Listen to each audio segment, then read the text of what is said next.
क्या आपने रेगिस्तान देखे हैं?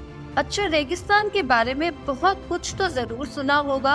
और यदि आप सऊदी अरब गए हैं तो रेगिस्तान के बारे में बहुत कुछ जानते भी होंगे। अरब प्रायद्वीप की पहचान वहां पाए जाने वाले रेगिस्तान ही है। आपको बता दें, सऊदी अरब की रेगिस्तान पूरी तरह से सऊदी अरब के क्षेत्रफल से भी ज्यादा है। आजकल लोग अपने लालच की वजह से पेड़ों को काटकर जमीन को रेगिस्तान में बदल रहे हैं। इस वजह से डेजर्ट बढ़ते जा रहे हैं। अब रेगिस्तान एक ऐसी जगह है जहाँ ना तो फसल उगाई जा सकती है और रिसोर्सेज की भी कमी के कारण यहाँ पर लोग रह भी नहीं सकते। डिजर्टिफिकेशन ह्यूमन बींग्स के लिए एक बड़ी समस्या बन चुका है। रेगिस्तान भी फैल रहे हैं। दोस्तों, डेजर्टिफिकेशन के कारण लोगों को बहुत सी समस्याओं का सामना करना पड़ता है। ग्लोबल वार्मिंग और क्लाइमेट चेंज तो यहाँ रह रहे लोगों के लिए आम बात हो गई है। इस डेजर्टिफिकेशन को रोकने के लिए सऊदी अरब के लोगों ने उपाय खोज निकाला है। आज हम आपको सऊदी अरब के एक बड़े राज के बारे में बताने वाले हैं।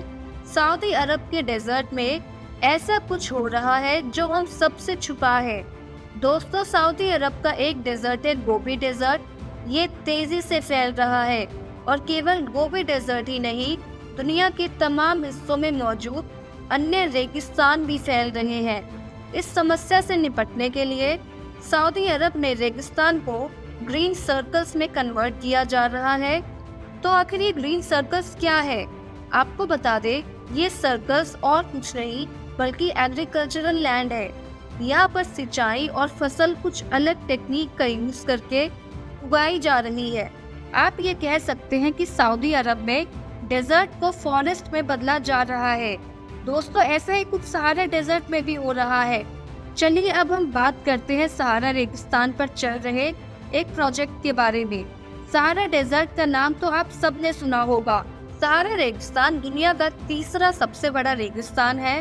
अगर दुनिया के हम सबसे हॉटेस्ट डेजर्ट्स की बात करें तो सहारा का नाम पहले नंबर पर आता है।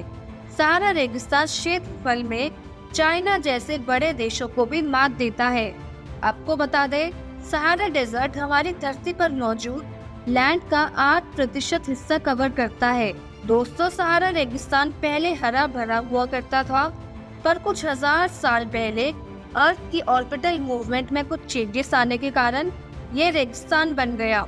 एक बड़ी खबर आपको बता दे, पृथ्वी के इस वीरान भूमि को हरा भरा बनाए जाने की योजनाएं बनाई जा रही है। जी हाँ दोस्तों, सहारा डेजर्ट को हरा भरा बनाने की कोशिश की जा रही है। पर सवाल ये है कि इतने बड़े रेगिस्तान को एक जंगल में बदलने का सफर कैसे तय हो पाएगा? इसमें कितना खर्चा आएगा और इस काम को अंजाम देने में कितना समय लगेगा? और क्या सचमुच सहारा रेगिस्तान को ग्रीनलैंड में बदलने की संभावना पॉसिबल है? आपको इस सभी इन सवालों के जवाब मिलेंगे आपको आज की इस वीडियो में, तो वीडियो पूरा देखिएगा। दोस्तों, जलवायु परिवर्तन के चलते सहारा रेगिस्तान को एक हरे भरे जंगल में बदलने का ये सुझाव काबिलिए तारीफ है। हमें जीवन जीने के लिए पेड़ पौधों की आवश्यकता होती है, क्योंकि पेड़ पौधे ही हमें ऑक्सीजन देते हैं। अगर सहारा रेगिस्तान जितने बड़े हिस्से पर बहुत सारे पेड़ लगा दिए जाए तो जलवायु परिवर्तन में काफी फर्क आएगा। एक और हैरान कर देने वाली चीज ये है कि सहारा रेगिस्तान एक्सपैंड हो रहा है। जी हाँ, सन 1920 से अब तक ये 10% एक्सपैंड हो चुका है। अगर ऐसे ही चलता रहा तो दुनिया का बहुत बड़ा हिस्सा डेजर्ट में बदल जाएगा। स्टडीज बताती है कि सन 2100 तक अर्थ का 50% लैंड बंजर भूमि में कन्वर्ट हो जाएगा। इसे रोकना बहुत जरूरी है, वरना धरती पर जीवन जीना असंभव हो जाएगा। इसे रोकने के लिए ही सहारा रेगिस्तान को ग्रीनलैंड में बदला जा रहा है।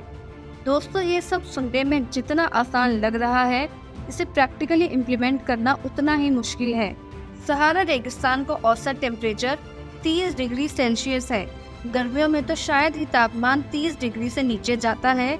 लोगों को अक्सर ये लगता है सहारा रेगिस्तान का टेम्परेचर हमेशा ज्यादा ही रहता है। आपको बताते ही आपका भ्रम है। रात के वक्त यहाँ का तापमान काफी तेज गति से ड्रॉप कर जाता है और ये -6 डिग्री सेल्सियस तक जा सकता है। अब इतने असमान क्लाइमेट में आखिर फसल कैसे उगाई जाएगी? दोस्तों आपको बता दें, सहारा रेगिस्तान में हम नीलगिरी के पेड़ भी उगा सकते हैं। नीलगिरी ट्रीज को उगाने के लिए वार्म टेम्परेचर ही चाहिए होता है और यहाँ तक कि ये पेस्ट और डिजीज रेजिस्टेंट भी होते हैं। ये पेड़ तेजी से बढ़ते हैं, इसलिए ये आर्थिक रूप से फायदेमंद भी होते हैं।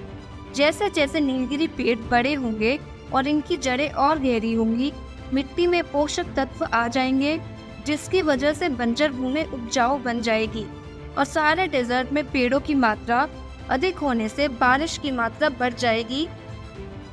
आपको बता दें, सहारा रेगिस्तान में हर साल 1 इंच से भी कम बारिश होती है और पेड़ों की सहायता से यहाँ के टेम्परेचर में 8 डिग्री सेल्सियस तक की गिरावट आ जाएगी। दोस्तों इतना बड़ा प्रोजेक्ट है, ऑब्वियसली इसे इम्प्लीमेंट करने के लिए अच्छे खासे पैसों की आवश्यकता पड़ेगी।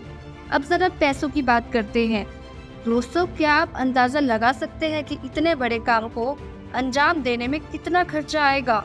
आपको बता दें, सहारा रेगिस्तान को फॉरेस्ट में बदलने के लिए 20 अरब डॉलर्स का सालाना खर्चा होगा। दोस्तों डेजर्ट को ग्रीनलैंड में बदलने का ये revolution great green wall project का हिस्सा है। सहारा रेगिस्तान में भी ये सब जो हो रहा है वो great green wall oasis of Africa project के अंडर हो रहा है। ग्रेट ग्रीन वॉल एक इनिशिएटिव है जिसका एम ही सारे डेजर्ट को ग्रीनलैंड में कन्वर्ट करना है। क्लाइमेट चेंज और बायोडाइवर्सिटी लॉस से निपटने के लिए अफ्रीका के सहेल रीजन में ये इनिशिएटिव इम्प्लीमेंट किया गया था। यहाँ पर 8000 किलोमीटर तक के एरिया में फॉरेस्ट की एक दीवार बना दी गई थी। धीरे धीरे ये प्रोजेक्ट एक बड़े लेवल पर स्टार्ट हो गया है। दोस्तों हम इंसान ही हमारी परेशानियों के लिए जिम्मेदार होते हैं। यदि हम लोग पेड़ों की कटाई ही ना करें तो डेजर्ट ही नहीं बनेंगे, पर लोग इस बात को नहीं समझते। लोग पूरे जंगलों को खत्म करके वहाँ पर अपनी कंपनी, सड़कें, इंडस्ट्रीज और बड़े बड़े घर बनाने लगे हैं। यही कारण है कि क्लाइमेट में बहुत अधिक चेंजेस हो रहे हैं। इन सब के चलते पर क्या आपको लगता है कि सहारा डेजर्ट को फॉरेस्ट में बदल देने से सारी समस्या सॉल्व हो जाएंगी? आपको बता दें, ऐसा करने से पर्यावरण पर आगे जाकर बहुत बुरा असर पड़ सकता है। सबसे पहले तो ऐसी संभावना है कि टिड्डियां सहारा पर हमला कर दे। जी हाँ, टिड्डियां एक तरह की कीड़े हैं। आकार में छोटी सी टिड्डी 2500 लोगों का खाना खाने जितना एक दिन में खाना खा सकती है। दोस्तों सहारा रेगिस्तान का ना होना अमेज़न रेन फॉरेस्ट के लिए एक बड़ा खतरा बन सकता है।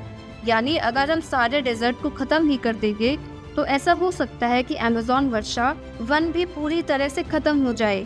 आपको बता दें, सहारा रेगिस्तान की रेत हवा में मिलकर दक्षिण अमेरिका में इकट्ठी हो जाती है। ये रेत अटलांटिक महासागर के ऊपर से जाने के कारण अपने अंदर नमी सोख लेती है और जब ये आसमान से गिरती है तब बारिश होती है। ये बारिश अमेज़न वर्षा वन की पानी की ज़रूरतों को पूरा करती है। अगर सहारा रेगिस्तान खत्म कर दिए जाए तो अमेज़न में बारिश नहीं होगी, जिसकी वजह से उनका अस्तित्व खत्म हो जाएगा। तो दोस्तों ये थी हमारी आज की वीडियो।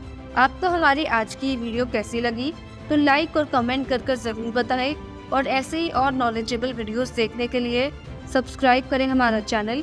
और अब हम मिलते हैं अपने नेक्स्ट वीडियो में।